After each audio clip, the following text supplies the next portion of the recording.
Hi friends, ಎಲ್ಲರಿಗೂ ನಮಸ್ಕಾರ. ಬನ್ನಿ ಫ್ರೆಂಡ್ಸ್, ಶಾರದೆ ಸೀರಿಯಲ್ನ ಇವತ್ತಿನ ಸಂಚಿಕೆಯಲ್ಲಿ ಏನಾಗ್ತಿದೆ ಅಂತ ನೋಡ್ಕೊಬರೋಣ. ಅದಕ್ಕೂ ಮುಂಚೆ ಯಾರೆಲ್ಲ ನನ್ನ ವಿಡಿಯೋ ನೋಡ್ತಾ ಇದ್ದೀರಾ ಫ್ರೆಂಡ್ಸ್, ಅವರೆಲ್ಲ ಪುಟ್ಟದೊಂದು ಲೈಕ್ ಮಾಡಿ ಹಾಗೆ ಸಬ್ಸ್ಕ್ರೈಬ್ ಆಗೋದನ್ನ ಮರಿಬೇಡಿ. ಬನ್ನಿ ಸ್ಟಾರ್ಟ್ ಮಾಡೋಣ. ಫ್ರೆಂಡ್ಸ್, ಮೊದಲಿಗೆ ಇಲ್ಲಿ ಸಿದ್ದು ದೀಪು ಅಂತ ಕನ್ವರ್ಸ್ತಾ ಇರ್ತಾನೆ. ಈ ಕಡೆ ಡಾಕ್ಟರ್ ನೋಡಿ ತುಂಬ ಖುಷಿ ಪಡ್ತಾ ಇರ್ತಾರೆ.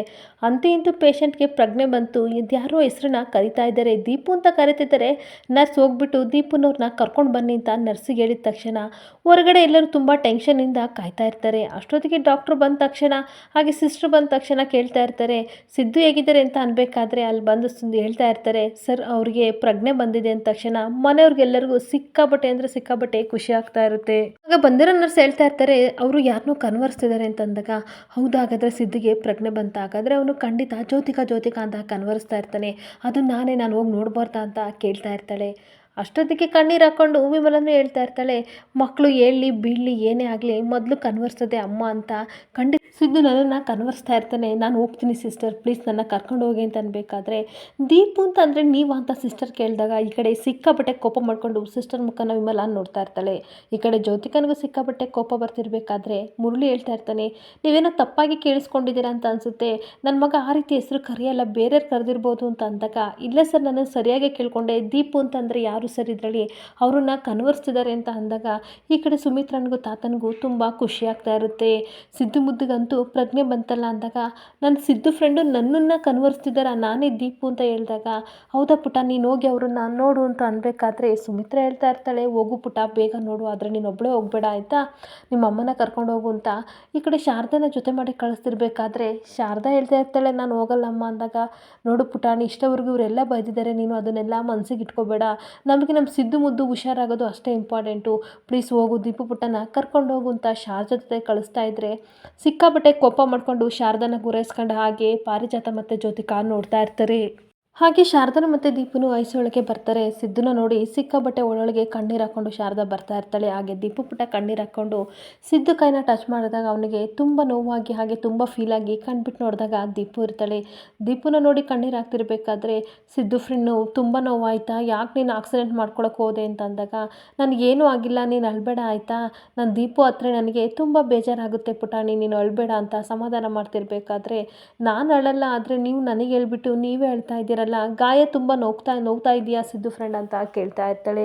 ಹಾಗೇನಿಲ್ಲ ಬಿಡು ಪುಟ ಅಂತ ಅಂದ್ಬಿಟ್ಟು, ಶಾರದವ್ರೆ ನೀವು ಅಳ್ತಾ ಇದ್ದೀರಾ ಅಂತ ಅಂದಾಗ, ಅಲ್ಲ ಸರ್ ನೀವು ಹೇಗೆ ಸರ್ ಆಕ್ಸಿಡೆಂಟ್ ಆಯಿತು ನಿಮಗೆ, ಯಾಕೆ ಸರ್ ಈ ರೀತಿ ಮಾಡ್ಕೊಂಡ್ರಿ ಅಂತ ಅನ್ಬೇಕಾದ್ರೆ, ಅನುಸೂಯವ್ರನ್ನ ಮೀಟ್ ಮಾಡೋಣ ಅಂತ ಬರ್ತಾ ಇದ್ದೆ, ಇನ್ನೇನು ರೋಡ್ ಕ್ರಾಸ್ ಮಾಡಿ ಅವ್ರನ್ನ ಮಾತಾಡ್ಸೋಣ ಅಂತ ಹೋಗ್ತಾ ಇದ್ದೆ, ಅಷ್ಟೊತ್ತಿಗೆ ಈ ರೀತಿ ಆಕ್ಸಿಡೆಂಟ್ ಆಯಿತು, ದುರಾದೃಷ್ಟ, ನಿಮ್ಮ ಪರ ಕೋರ್ಟಲ್ಲಿ ಸಾಕ್ಷಿ ಎಲ್ಲ ಕರ್ಕೊಬರೋಣ ಅಂತ ಹೋದರೆ ಏನೇನೋ ಆಗೋಯ್ತು ಅಂತ ಹೇಳ್ತಾ ಇರ್ತಾನೆ.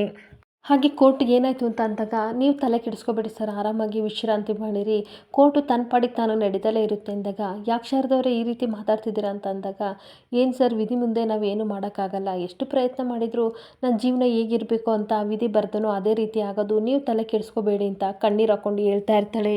ಹಾಗೆ ಶಾರದಾ ಜೊತೆ ಮಾತಾಡ್ತಿರ್ಬೇಕಾದ್ರೆ ಡಾಕ್ಟರ್ ಬರ್ತಾರೆ. ಡಾಕ್ಟರ್ ಬಂದು ಡಿಸ್ಟರ್ಬ್ ಮಾಡಬಾರ್ದು ಆಯಿತಾ, ಪೇಷಂಟ್ಗೆ ತುಂಬ ಸುಸ್ತಾಗ್ತಾರೆ, ಅವರು ರೆಸ್ಟ್ ಮಾಡಲಿ ಬನ್ನಿ ಅಂತ ಇರಬೇಕಾದ್ರೆ, ಡಾಕ್ಟರ್ ಪ್ಲೀಸ್ ನಾನು ಇಲ್ಲೇ ಇರ್ತೀನಿ ನನ್ನ ಸಿದ್ದು ಫ್ರೆಂಡ್ ಜೊತೆ ಅಂತ ದೀಪು ಹೇಳ್ತಾ ಇರ್ತಾಳೆ.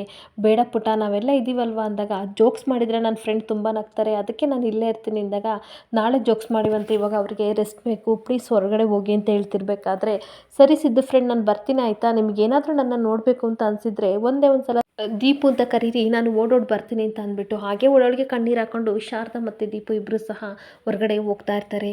ಇನ್ನೊಂದು ಕಡೆ ವಿಮಲ ತನ್ನ ಮನಸ್ಸಲ್ಲಿ ನೋವನ್ನ ಅನುಭವಿಸ್ತಾ ಇರ್ತಾಳೆ. ಅಲ್ಲ ಸಿದ್ದು, ಚಿಕ್ಕ ವಯಸ್ಸಿನಿಂದ ಎತ್ತು ಒತ್ತು ಸಾಕಿ ಈ ಕಾಲದಲ್ಲೇ ಕುಂಟಿ ತಾಯಿ ನಿನ್ನನ್ನು ಇಷ್ಟೆಲ್ಲ ಸಾಕಿ ಸಲಹಿ ದೊಡ್ಡವನಾಗಿ ನಾನು ಮಾಡಿದೆ, ಆದರೆ ಇವಾಗ ಈ ತಾಯಿನೇ ಅಸಡ್ಡೆ ಮಾಡ್ತಾ ಇದೆಯಲ್ಲ ಸಿದ್ದು, ಯಾಕೆ ನನಗೆ ಇಂಥ ಶಿಕ್ಷಣ ಕೊಡ್ತಾ ಇದೆಯಾ, ನಿನ್ನೆ ಮೊನ್ನೆ ಬಂದ ಆ ಹುಡುಗಿ ಮೇಲೆ ನಿನಗೆ ಅಷ್ಟೊಂಥರ ಪ್ರೀತಿ ಅಕ್ಕರೆ ಇದೆ, ನಮ್ಮ ಮನೆಗೆ ಸಂಬಂಧನೇ ಇಲ್ಲ, ಅವ್ರ ಮೇಲೆ ನೀನು ತೋರಿಸೋ ಪ್ರೀತಿನ ನನ್ನ ಮೇಲೆ ಯಾಕೆ ತೋರಿಸ್ತಿಲ್ಲ, ಯಾಕೆ ನನ್ನ ತಾಯಿ ಕಷ್ಟ ನಿನಗೆ ಅರ್ಥ ಆಗ್ತಿಲ್ವಾ ಅಂತ ಅವಳೊಳಗೆ ಕಣ್ಣೀರು ಹಾಕ್ತಾ ಇರ್ತಾಳೆ. ಅಷ್ಟೊತ್ತಿಗೆ ಸುಮಿತ್ರ ವಿಮಲನ ನೋಡಿ ಸಮಾಧಾನ ಮಾಡ್ಕೋ ಆಯಿತಾ, ನಮ್ಮ ಸಿದ್ದು ಮುದ್ದು ಹುಷಾರಾಗ್ತಿದ್ದಾನಲ್ಲ ಅದಕ್ಕೆ ಖುಷಿ ಪಡು ಅಂತ ಹೇಳ್ತಿರ್ಬೇಕಾದ್ರೆ, ಇಲ್ಲ ವಿಮಲ ನನಗೆ ತುಂಬ ಸಂಕಟ ಆಗ್ತಿದೆ. ನಾನು ಈಗ ಮನೆಗೆ ಹೋಗಬೇಕು ಅಂತ ಅಂದ್ಕೊಂಡಿದ್ದೀನಿ. ನನ್ನ ಮಗನ ನೋಡಬೇಕು ಅಂತ ಆಸೆಯಿಂದ ಬಂದೆ. ಆದರೆ ಈಗ ಅವನಿಗೆ ನಾನು ಬೇಡ, ನನ್ನ ಅಗತ್ಯ ಇಲ್ಲ ಅಂತ ನನಗೆ ಗೊತ್ತಾಗಿದೆ. ಅದಕ್ಕೆ ನಾನು ಹೋಗ್ತೀನಿ ಅಂತ ಅನ್ಬೇಕಾದ್ರೆ, ಯಾಕೆ ಈ ರೀತಿ ಎಲ್ಲ ಮಾತಾಡ್ತಿದ್ಯಾ, ಸಮಾಧಾನ ಮಾಡ್ಕೊ, ನಮ್ಮ ಮಗ ಆ ಥರ ಅಲ್ಲ ಅಂದಾಗ, ಇಲ್ಲ ರೀ ನನಗೆ ತುಂಬ ಚೆನ್ನಾಗಿ ಅರ್ಥ ಆಗಿದೆ. ಅವನಿಗೆ ನಮ್ಮ ಅವಶ್ಯಕತೆ ಇಲ್ಲ. ಇಷ್ಟೊಂದು ಥರ ಪೆಟ್ಟು ತಿಂದು ಏಟಾಗಿದ್ರೂ ಸಹ ಅವನು ಶಾರದಾ ದೀಪನ ಕನ್ವರ್ಸ್ತಾ ಇದ್ದಾನೆ. ಅಂದಮೇಲೆ ನಾವ್ಯಾಕೆ ಇರಬೇಕು ಅಂತ ಹೇಳ್ತಾ ಇರ್ತಾಳೆ. ಅಷ್ಟೊತ್ತಿಗೆ ತಾತ ಹೇಳ್ತಾ ಇರ್ತಾರೆ, ನೋಡು ಮುರಳಿ, ವಿಮಲ ತುಂಬ ಡಿಸ್ಟರ್ಬ್ ಆಗಿದ್ದಾಳೆ, ಮನೆಗೆ ಕರ್ಕೊಂಡೋಗು. ಹೇಗಿದ್ರು ಸಿದ್ದು ಹುಷಾರಾಗ್ತಿದ್ದಾನಲ್ವ, ನಾಳೆ ಬಂದು ನೋಡಿದ್ರಾಯ್ತು ಅಂತ ಅಂದಾಗ, ಆಯಿತು ಎಲ್ಲರೂ ಹೋಗಿ ಆಯಿತಾ, ನಾನಿದ್ದು ನನ್ನ ಸಿದ್ದು ನಾನು ನೋಡ್ಕೋತೀನಿ ಅಂತ ಜ್ಯೋತಿಕಾ ಹೇಳ್ತಾ ಇರ್ತಾಳೆ. ಅಷ್ಟೊತ್ತಿಗೆ ಪಾರಿಜಾತ ತನ್ನ ಮನಸ್ಸಲ್ಲಿ ಸ್ಕೆಚ್ ಹಾಕೋತಿರ್ತಾಳೆ. ಜ್ಯೋತಿಕಾ ಏನಾದರೂ ಇಲ್ಲಿದ್ರೆ ನಾನು ಮತ್ತು ನರಸಿಂಹ ಸೇರಿ ಪ್ಲ್ಯಾನ್ ಮಾಡಿದ್ರು ಅಂತ ಗೊತ್ತಾದರೆ ಅಷ್ಟೇ ನಮ್ಮ ಕತೆ ಮುಗೀತು. ಏನಾದರೂ ಮಾಡಿ ಜ್ಯೋತಿಕನ ಕರ್ಕೊಂಡು ಹೋಗಬೇಕು ಅಂತ ಯೋಚನೆ ಮಾಡ್ತಿರ್ಬೇಕಾದ್ರೆ ಸುಮಿತ್ರಾ ಹೇಳ್ತಾ ಇರ್ತಾಳೆ, ನೋಡು ಪುಟ್ಟ, ನಿನಗಿದೆಲ್ಲ ಅಭ್ಯಾಸ ಇಲ್ಲ, ನೀವೆಲ್ಲ ಹೋಗಿ ನಾನು ಇರ್ತೀನಿ ಅಂತ ಹೇಳ್ತಾ ಇರ್ತಾಳೆ. ಅಷ್ಟೊತ್ತಿಗೆ ಕಣ್ಣೀರು ಹಾಕ್ಕೊಂಡು ಶಾರದೆ ಹೇಳ್ತಾ ಇರ್ತಾಳೆ, ಇಲ್ಲ ಇಲ್ಲ ನೀವೆಲ್ಲ ಹೋಗಿ, ನಾನೇ ಇದ್ದು ಸಿದ್ದು ಅವ್ರನ್ನ ನೋಡ್ಕೋತೀನಿ. ಈ ಪರಿಸ್ಥಿತಿಗೆ ನಾನೇ ಕಾರಣ. ಇದಕ್ಕೆ ಒಂದು ಪಶ್ಚಾತ್ತಾಪ ಮಾಡ್ಕೊಳ್ಳೋಕ್ಕೆ ಒಂದು ಅವಕಾಶ ಕೊಡಿ ಅಂತ ಕೇಳ್ತಿರ್ಬೇಕಾದ್ರೆ ಪಾರಿಜಾತ ಬೇಕು ಬೇಕು ಅಂತ, ಸರಿ ನೀನೇ ನೋಡ್ಕೋ ಆಯಿತಾ, ಏಕೆಂದರೆ ನಿನ್ನಿಂದಲೇ ಇದೆಲ್ಲ ಆಗಿದ್ದು, ಸಿದ್ಧಿಗೆ ಏನಾದರೂ ಆಯಿತು ಅಂದರೆ ನಾವು ಸುಮ್ಮನೆ ಬಿಡಲ್ಲ ಅಂತ ಬೈತಾ ಇರ್ತಾಳೆ. ಜೊತೆಗೆ ಗೋಲ್ಡಿ ಹೇಳ್ತಾ ಇರ್ತಾಳೆ, ಏನು ಗ್ರಾನಿ ಈ ರೀತಿ ಹೇಳ್ತಾ ಇದ್ದೀರಾ, ಸಿದ್ದು ನನ್ನ ಜವಾಬ್ದಾರಿ ಅಂತ ಅನ್ಬೇಕಾದ್ರೆ, ಅಯ್ಯೋ ತಲೆ ಕೆಡಿಸ್ಕೊಬೇಡ ಆಯಿತಾ, ಅವ್ಳು ನೋಡ್ಕೊಂಡೇ ನೋಡ್ಕೊತಾಳೆ. ಈ ರಾತ್ರಿ ಎಲ್ಲ ಸೊಳ್ಳೆ ಕೈಲಿ ಕಚ್ಚಿಸ್ಕೋಬೇಕು, ಕಾಲಿಡಾರಲ್ಲಿ ಕೂತ್ಕೋಬೇಕು, ಡಾಕ್ಟ್ರು ಸಿಸ್ಟ್ರು ಎಲ್ಲರೂ ಅದು ತಂದ್ಕೊಡಿ ಇದು ತಂದ್ಕೊಡಿ ಅಂತ ಹೇಳ್ತಾ ಇರ್ತಾರೆ. ನಿದ್ದೆ ಕೆಟ್ಟರೆ ಕಣ್ಣು ಸುತ್ತಲೂ ಸಹ ನಿನಗೆ ಕಪ್ಪಾಗುತ್ತೆ ಆಯಿತಾ, ಬ್ಯೂಟಿ ಹಾಳಾಗುತ್ತೆ ಅಂತ ಅಂದಾಗ, ಹಾಂ ಸರಿ ಸರಿ ಅಂತ ಈ ಕಡೆ ಗೋಲ್ಡಿ ಹೇಳ್ತಾ ಇರ್ತಾಳೆ. ಅಷ್ಟೊತ್ತಿಗೆ ವಿಮಲ ಹೇಳ್ತಾ ಇರ್ತಾಳೆ, ಚಿಕ್ಕಮ್ಮ ಹೇಳ್ತಾ ಇರೋದು ಕರೆಕ್ಟ್ ಇದೆ, ಶಾರದಾನೇ ಸಿದ್ದು ನಾನು ನೋಡ್ಕೊಳ್ಳಿ, ನಡ್ರಿ ನಾವೆಲ್ಲ ಮನೆಗೆ ಹೋಗೋಣ ಅಂದಾಗ, ಶಾರದಾ ಒಬ್ಬಳನ್ನೇ ಬಿಟ್ಟು ಹೋಗೋಕ್ಕಾಗಲ್ಲ, ನಾನು ಇರ್ತೀನಿ ಅಂತ ತಾತ ಹೇಳ್ತಾ ಇರ್ತಾರೆ.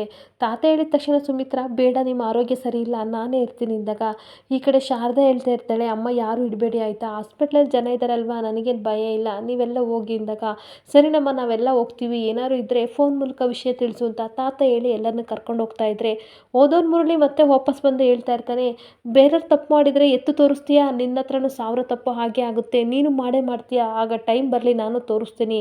ಇವಾಗ ನನ್ನ ಮಗನ ಕಣ್ಣಲ್ಲಿ ಕಣ್ಣಿಟ್ಟು ನೋಡ್ಕೊತ ವಾರ್ನ್ ಮಾಡಿ ಹೋಗ್ತಾ ಇರ್ತಾನೆ. ಹಾಗೆ ಶಾರದಾ ಕಣ್ಣೀರು ಹಾಕೊಂಡು ದೇವ್ರ ಹತ್ರ ಕೇಳ್ತಾ ಇರ್ತಾಳೆ, ದೇವರೇ ಸಿದ್ದು ಸರ್ ಆದಷ್ಟು ಬೇಗ ಹುಷಾರಾಗಲಿ, ಅವ್ರ ಪ್ರಕಾರ ಯಾರೇನೇ ನನ್ನನ್ನು ಬೈದ್ರು ನಾನು ಅನ್ನಿಸ್ಕೋತೀನಿ, ಯಾಕೆಂದರೆ ನನ್ನದೇ ತಪ್ಪು ಅಂತ ಕಣ್ಣೀರು ಹಾಕ್ತಾ ಇರ್ತಾಳೆ. ಇನ್ನೊಂದು ಕಡೆ ಮನೆ ಒಳಗೆ ಬರ್ತಿರ್ಬೇಕಾದ್ರೆ ಸುಮಿತ್ರಾ, ನಾನೆಲ್ಲ ಅಡುಗೆ ಕೆಲಸ ಮುಗಿಸ್ತೀನಿ, ಎಲ್ಲ ಊಟಕ್ಕೆ ಬನ್ನಿ ಅಂತ ಕರಿತಿರ್ಬೇಕಾದ್ರೆ ಸಡನ್ನಾಗಿ ಜ್ಯೋತಿಕಾ ತಲೆ ಸುತ್ತಿ ಬಿದ್ದುಬಿಡ್ತಾಳೆ.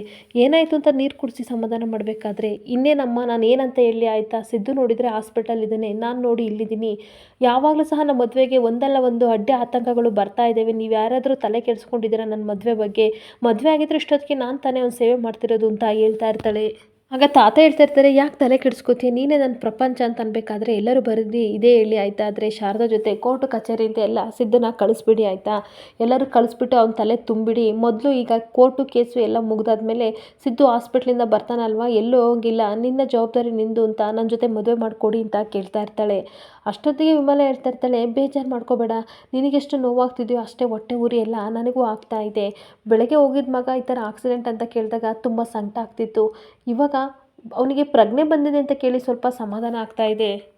ಹಾಗೆ ನೀನು ಹೇಳೋದು ಕರೆಕ್ಟ್ ಆಗಿದೆ, ಸಿದ್ದು ಬಂದಮೇಲೆ ಮದುವೆ ವಿಷಯನ ಮಾಡೇ ಮಾಡ್ತೀನಿ, ಮಾತಾಡಿ ಆದಮೇಲೆ ಮದುವೆ ತಯಾರಿ ಎಲ್ಲ ಮಾಡ್ಕೊಳ್ಳೋಣ, ಏಕೆಂತಂದರೆ ಮೊದಲು ಮದುವೆ ಆದಮೇಲೆ ಎಲ್ಲಾದರೂ ಬೆಡ್ಗೆ ಬಿಟ್ಟು ಫ್ಯಾಮಿಲಿ ಸಂಸಾರ ಅಂತ ಸರಿ ಹೋಗ್ತೇನೆ ಅಂದಾಗ, ನಾನು ಅದನ್ನೇ ಅತ್ತೆ ಹೇಳ್ತಾ ಇರೋದು, ಸಿದ್ದು ತುಂಬ ಒಳ್ಳೆಯವನು, ಆದರೆ ಅವನನ್ನು ಅಡ್ವಾಂಟೇಜ್ ಆಗಿ ಕೆಲವರು ತೊಗೋತಾ ಇದ್ದಾರೆ, ಆದರೆ ಈ ಮನೇಲಿ ಕೆಲವ್ರಿಗೆ ಅರ್ಥ ಆಗ್ತಿಲ್ಲ ಅಂತ ಹೇಳ್ತಾ ಇರ್ತಾಳೆ. ಈ ಜೊತೆಗೆ ಕೋಪ ಮಾಡ್ಕೊಂಡು, ಶಾರದಾ ಯಾರು ಹೇಳಿ ಅಮ್ಮ, ಅವಳೇನಕ್ಕೆ ಹಾಸ್ಪಿಟ್ಲಲ್ಲಿ ಇರಬೇಕು, ನನ್ನ ಸಿದ್ದನ ಅವಳು ಯಾಕೆ ನೋಡ್ಕೋಬೇಕು ಅಂತ ಅನ್ಬೇಕಾದ್ರೆ, ಈ ಕಡೆ ಸಮಾಧಾನ ಮಾಡ್ಕೊಬಿಟ್ಟ, ನೀನು ಯಾಕೆ ಈ ರೀತಿ ಅಂತೀಯ, ಶಾರದಾ ನಮ್ಮನೆ ಹುಡುಗಿನ ತಾನೇ, ಅವಳು ತುಂಬ ಚೆನ್ನಾಗಿ ಸಿದ್ದನ್ನ ನೋಡ್ಕೋತಾಳೆ, ಅಲ್ಲದೇ ಬೇರೆ ನೀನು ಆಫೀಸಿಂದ ಬಂದು ತುಂಬ ಟಯರ್ಡ್ ಆಗಿರ್ತೀಯ, ನಿನ್ನ ಕೈಲಿ ನೋಡ್ಕೊಳ್ಳೋಕ್ಕಾಗಲ್ಲ, ಮಾವನವ್ರಿಗೂ ನೋಡ್ಕೊಳ್ಳೋಕ್ಕಾಗಲ್ಲ, ವಿಮಲ್ ಅಲ್ಲಿದ್ದರೆ ತುಂಬ ಕಷ್ಟ ಆಗುತ್ತೆ, ಅದಕ್ಕೋಸ್ಕರ ಮುರಳಿ ಬಾವುನ ಇಲ್ಲಿಗೆ ಬರೋಕ್ಕೆ ಹೇಳಿದ್ದೀನಿ, ಟೆನ್ಷನ್ ತೊಗೋಬೇಡ, ಸಿದ್ದು ಹುಷಾರಾಗ್ತಾನೆ ಅಂತ ಅಂದಾಗ, ವಿಮಲನೂ ಹೇಳ್ತಾ ಇರ್ತಾಳೆ, ನೀನು ಟೆನ್ಷನ್ ಮಾಡ್ಕೋಬೇಡ, ಸಿದ್ದು ಮನೆಗೆ ಬಂದ ತಕ್ಷಣ ಮದುವೆ ವಿಷಯನ ಮಾತಾಡೋಣ, ಖಂಡಿತ ನಾನು ನಿಮಗೆ ಮದುವೆ ಮಾಡಿಸ್ತೀನಿ ಅಂತ ಹೇಳ್ತಾ ಇರ್ತಾಳೆ. ಅಷ್ಟೊತ್ತಿಗೆ ಸಮಾಧಾನ ಮಾಡ್ಕೊ, ಎಲ್ಲರೂ ಮಾತಾಡೋಣ, ಇವಾಗ ಹಾಲು ತಂದು ಕೊಡ್ತೀನಿ, ಕುಡಿದು ರೆಸ್ಟ್ ಮಾಡೋಗು ಅಂತ ಈ ಕಡೆ ಸುಮಿತ್ರಾ ಹೋಗ್ತಾ ಇದ್ರೆ, ತಾತನೂ ಹೇಳ್ತಾ ಇರ್ತಾರೆ, ಯಾವ್ಯಾವ ಟೈಮಿಗೆ ಏನೇನಾಗಬೇಕು ಅದು ಖಂಡಿತ ಆಗುತ್ತೆ, ನೀನು ತಲೆ ಕೆಡಿಸ್ಕೋಬೇಡ ಅಂತ ಹೇಳ್ಬಿಟ್ಟು ಹೊರಟೋಗ್ತಾ ಇರ್ತಾರೆ. ಹಾಗೆ ಜೊತೆಗೆ ಬೇಜಾರು ಮಾಡ್ಕೊಂಡು ಮೇಲೆ ಹೋಗ್ತಿರ್ಬೇಕಾದ್ರೆ ಪಾರಿಜಾತ ಯೋಚನೆ ಮಾಡ್ತಾ ಇರ್ತಾಳೆ, ಅಲ್ಲ ಈ ಸಿದ್ದುನ ಯಾಕೆ ಇವಳು ಇಷ್ಟೊಂಥರ ಹಚ್ಕೊಂಡಿದ್ದಾಳೆ, ಯಾವಾಗಲೂ ಸಿದ್ದು ಸಿದ್ದು ಅಂತ ಅಂತಿದ್ದಾಳಲ್ಲ, ಮೊದಲು ಇವಳಿಗೆ ಸಮಾಧಾನ ಮಾಡಬೇಕು ಅಂತ ಟೆರೆಸ್ ಮ್ಯಾಗೆ ಬರ್ತಾಳೆ. ಹಾಗೆ ಯೋಚನೆ ಮಾಡ್ತಿರ್ಬೇಕಾದ್ರೆ ಗೋಲ್ಡಿ ನೀನು ಯಾಕೆ ಇಷ್ಟು ಟೆನ್ಷನ್ ಮಾಡ್ಕೊಂಡಿದ್ದೀಯಾ, ಡಾಕ್ಟರ್ ಹೇಳಿದ್ರು ತಾನೇ ಸಿದ್ದು ಹುಷಾರಾಗಿದ್ದಾನೆ, ಸಾವಿನ ದವಡೆಯಿಂದ ಪಾರಾಗಿದ್ದಾನೆ ಅಂತ ಹೇಳಿದ್ರು ತಾನೆ ಅಂತ ಅಂದಾಗ, ಏನೇ ಆಗಲಿ ಗ್ರಾನಿ ಸಿದ್ದು ಅಪಾಯದಲ್ಲಿದ್ದಾನೆ, ತುಂಬ ಕಷ್ಟದಲ್ಲಿದ್ದಾನೆ, ಅದನ್ನು ನೆನೆಸ್ಕೊಂಡ್ರೆ ನನಗೆ ತುಂಬ ಬೇಜಾರಾಗುತ್ತೆ ಅಂತ ಹೇಳ್ತಿರ್ಬೇಕಾದ್ರೆ ಇವಳು ವರ್ಷನೇ ನನಗೆ ಒಂದು ಅರ್ಥ ಆಗ್ತಿಲ್ವಲ್ಲ ಅಂತ ಟೆನ್ಷನ್ ಮಾಡ್ಕೋತಾ ಇರ್ತಾಳೆ. ಹಾಗೆ ಸಿದ್ದು ನನ್ನ ಮದುವೆ ಆಗೋ ಹುಡುಗ, ಅವನು ನಾಳೆ ಮುಂಚೆ ನನ್ನ ಗಂಡ ಆಗೋನು, ಅವನಿಗೆ ಅಷ್ಟು ನೋವಾಗ್ತಿದೆ ಅಂದರೆ ನನ್ನ ಕೈಲಿ ತಡ್ಕೊಳಕ್ಕಾಗ್ತಿಲ್ಲ ಅಂತ ಅನ್ಬೇಕಾದ್ರೆ, ಅಲ್ಲ ಗೊಂಡಿ ನೀನು ಇಷ್ಟು ಗಟ್ಟಿ ಅಂತ ಅಂದ್ಕೊಂಡಿದ್ದೆ ನಾನು, ಆದರೆ ಇಷ್ಟು ಸಾಫ್ಟು ಅಂತ ನನಗೆ ಗೊತ್ತಿರಲಿಲ್ಲ, ಸಿದ್ದುನ ಆಸ್ತಿಗೋಸ್ಕರ ಮದುವೆ ಆಗ್ತಿದ್ಯಾ ಅಂತ ಅಂದ್ಕೊಂಡಿದ್ದೆ, ಸಾಯುವಷ್ಟು ಪ್ರೀತಿಸ್ತೀಯ ಅಂತ ನನಗೆ ಗೊತ್ತಿರಲಿಲ್ಲ ಅಂತ ಹೇಳ್ತಾ ಇರ್ತಾಳೆ.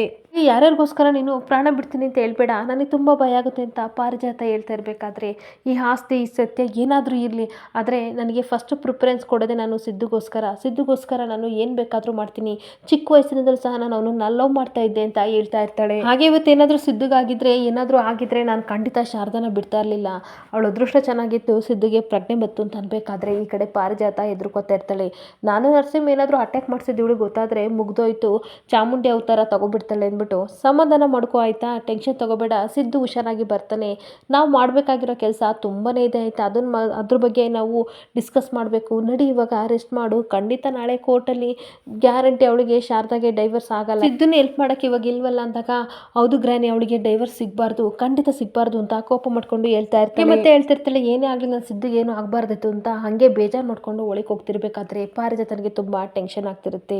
ಇನ್ನೊಂದು ಕಡೆ ಮಿರರ್ ಹತ್ರ ಬಂದು ರೂಮ್ ಹತ್ರ ನಿಂತ್ಕೊಂಡು ಹೇಳ್ತಾ ಇರ್ತಾಳೆ, ಆ ಟೆನಿಕಾಸ್ಟ್ ಏನೇ ಆಗಲಿ ಸಿದ್ದು ನನಗೆ ಬೇಕು, ನಾನಿಲ್ಲಿ ರಾಣಿ ಥರ ಶಾಶ್ವತವಾಗಿ ಮನೇಲಿ ಇರಬೇಕು ಅಂತ ಅಂದರೆ ಸಿದ್ದು ನನ್ನವನ್ನ ನಾನು ಮಾಡ್ಕೊಳ್ಳೇಬೇಕು, ನನ್ನವನಾಗಿ ಸಿದ್ದುನ ಇಟ್ಕೊಂಡ್ರೆ ಮಾತ್ರ ಈ ಮನೇಲಿ ಇರೋಕ್ಕೆ ಸಾಧ್ಯ ಅಂತ ಈ ಕಡೆ ಜ್ಯೋತಿಕಾ ಯೋಚನೆ ಮಾಡ್ತಾ ಇರ್ತಾಳೆ.